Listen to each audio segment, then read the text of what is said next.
This is Cheryl Aronson with Agenda Magazine, and I am at the Los Angeles Jewish Film Festival. And today we are premiering Midas Man. It is a story about Brian Epstein, who was the manager for the infamous Beatles. Very excited to be here, and we're on the red carpet, and we'll be doing interviews. This is Cheryl Aronson from Agenda Magazine, and I am at the Los Angeles Jewish Film Festival, and I am with Roslyn, who is a singer-songwriter. What does it mean to you to have this movie be made? Well, you know what? I was a Beatle maniac. I was a freak when I was a kid. I used to stand, I was one of those people that stood on a chair, pulling my hair and crying and kissing the television. You know? Yeah. I was such a collector. I had so many things. I just adored them. I remember standing online at the Fox Theater to buy Hard Day's Night tickets with a girlfriend. I mean, that was my era, the English invasion. Absolutely. And as a matter of fact, I made my debut on the Ed Sullivan Show the same day they did, but 5 years later. Because they did it on February 9th, 1964, and I was 69. That's insane. Well, congratulations. Oh, my God. So Ed Sullivan, we'll talk about being on the Ed Sullivan Show. Oh, my God. You know, it was Ed Sullivan. It was. I had to walk in a blizzard to get there. Okay. There was no taxis. I had to walk in the snow, but it was an experience. And what song did you play? I can't remember what I did the first time. Oh, okay. It was from my first album that just came out. And then talk about Brian Epstein, what he meant to all of us. Well, because he brought us the Beatles. I mean, he was the fifth Beatle. Yes. You know, and Absolutely. so I knew that all that history. I followed everything in the day.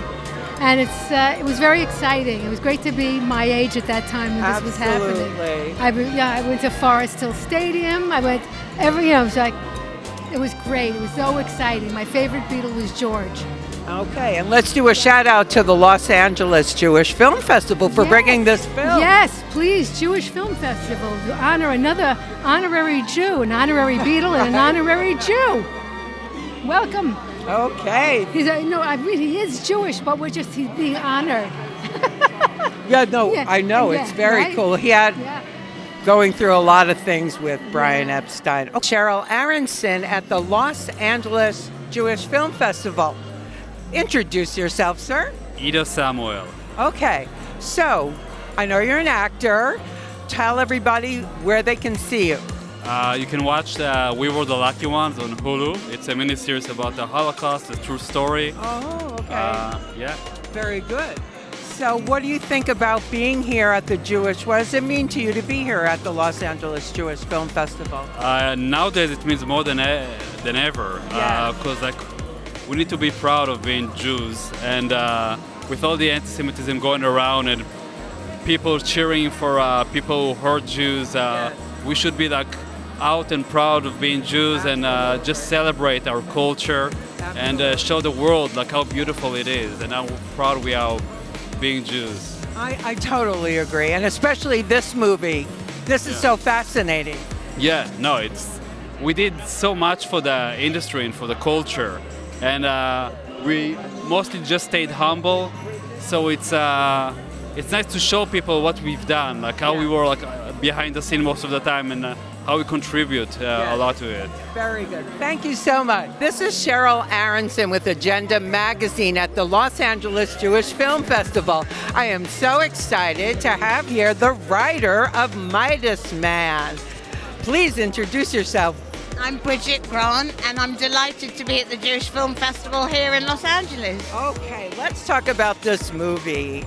How hard was it to get this movie going? I know there was. Tell everybody a little bit about the history. Yeah, I mean, it's had quite a long journey from right through COVID and stuff like that. But it's a film that deserved to be made because his story is so important. Yes. He was such an integral part of the reason why the Beatles have the success that they do. Absolutely. And I mean, I know they're about to make a four films with Sam Mendes, 4 films. But the thing about that is, I don't know how much Brian will actually feature within those stories. I mean, he's pretty much been unsung, and he worked so incredible. I mean, you see in the film how hard he worked for them, and he never ever gave up. He believed in them. And that's all you need, isn't it, in life, is someone that's going to believe in you. And I'm delighted that the Jewish Film Festival are doing it here because it's so important. Being a writer, I'm a journalist. How long did it take you to, what was especially important to you with this script? Well, I mean, the thing is that it's like, I mean, I'm a journalist too, so the thing is that I think that what we're always doing is telling someone's story. Yes. The most important thing is telling their story. Yes. And the longer you spend with it, it's like if you're interviewing someone, but the way you tell their story afterwards. And I was constantly felt like I was interviewing Brian, like involving myself in his. Yes, absolutely. Yeah. And also, what's the one thing you want the audience to walk away with? I think that you realise what the world lost when he gone. I mean, I always hope when I'm watching it myself, at the end, I say that I always get to that bit when I know we're going to lose him, and I always hope that we're not, because 32 is no age. And, that's been particularly relevant to me since 2023 with October 7, because then so many young people dying, that would have given the world so much. And that really resonates now for me with this thing, because young people losing their lives is the worst. So, yeah, I'm going. Have you seen the film yet? I'm going to see it tonight, so I'm very excited. I love it. Thank you so much. This is Cheryl Aronson at the Los Angeles Jewish Film Festival. Please introduce yourself. I'm Joe Stephenson, the director. The director, I know. Ooh, very low voice. Okay. Talk about directing this film. This is iconic about this man. It's a very iconic story, but a character who gets left out of the story a lot. And so there's certainly a huge weight on you to kind of get it right and give Brian his time in the limelight. But it was a joy, and the people working on the film, everybody on it, whether it's the cast or the crew, everybody was incredibly passionate about getting it right. So for you as the director, what do you want the audience to really get out of this film, your point of view here? I feel I probably want the audience mostly to walk away having an understanding of what it was like for Brian at that time, particularly as a gay Jewish man, being a double whammy of an outsider in society. And we have to keep an eye on things and make sure that we don't go backwards. We keep going forwards in terms of representation. And I hope people realize his journey was tough, but celebrate what he achieved. Absolutely.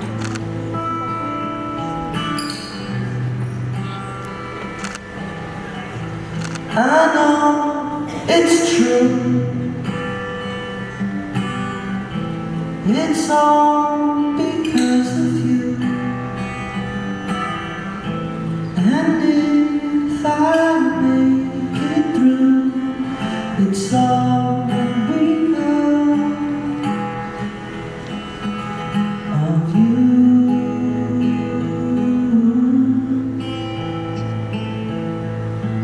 And now and then, if we must start again,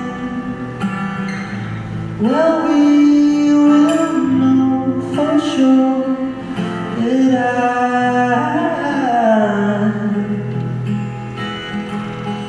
will love